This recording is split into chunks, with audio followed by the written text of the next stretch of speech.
ఆరాధ్య అవని దగ్గరికి వచ్చి ఇంట్లో ఉన్న వాళ్ళందరితో చాలా సరదాగా ఆటలాడుకుంటూ ఉంటుంది. ఇంతలో దాగుడు మూతలు అందరితో కలిసి చాలా సరదాగా ఆటలు ఆడుతూ అక్కడ ఉన్న వాళ్ళందరినీ నవ్విస్తూ ఉంటుంది. ఇంతలో అక్కడికి కొంతమంది పోలీసులు వస్తూ ఉంటారు. అది చూడగానే అక్కడ ఉన్న అవని అయితే ఒక్కసారిగా షాక్ అయిపోతూ ఉంటుంది.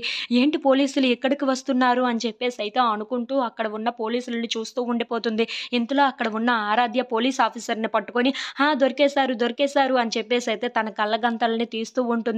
ఇంతలో అక్కడ ఉన్న పోలీస్ ఆఫీసర్‌ని చూసి ఒక్కసారిగా షాక్ అయిపోయి వాళ్ళ అమ్మ దగ్గరికి వెళ్ళిపోతూ ఉంటుంది.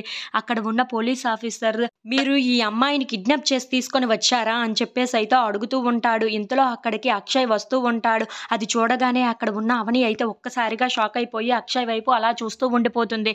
ఇంతలో అక్కడ ఉన్న అక్షయ్ మాత్రం చాలా కోపంగా "ఏటి కిడ్నాప్ చేశారా అని అడుగుతున్నారేంటి? ఇది కిడ్నాపే. మాకు తెలియకుండా మా ఇంట్లో ఉన్న వాళ్ళెవ్వరికీ చెప్పకుండా ఆరాధ్యని ఇక్కడికి తీసుకొని వచ్చారు అనంటే అది కిడ్నాప్ అనే కదా అర్థం.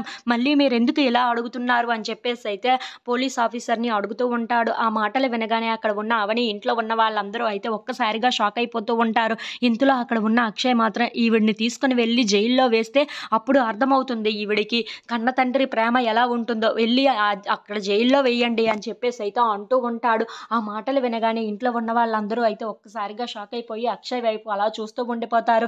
"ఏం మాట్లాడుతున్నారండి?" అని చెప్పేసి అయితే అవని అడుగుతూ ఉంటుంది. ఇంతలో అక్కడ ఉన్న అక్షయ్ మాత్రం "నువ్వు నాతో మాట్లాడకు. మర్యాదగా వెళ్లి వాళ్ళకి సరెండర్ అవ్వు" అని చెప్పేసి అయితే అంటూ ఉంటాడు. ఆ మాటలు వినగానే అక్కడ ఉన్న వాళ్ళందరూ అయితే ఒక్కసారిగా షాక్ అయిపోయి అక్షయ్ వైపు అలా చూస్తూ ఉండిపోతారు. If you like this video please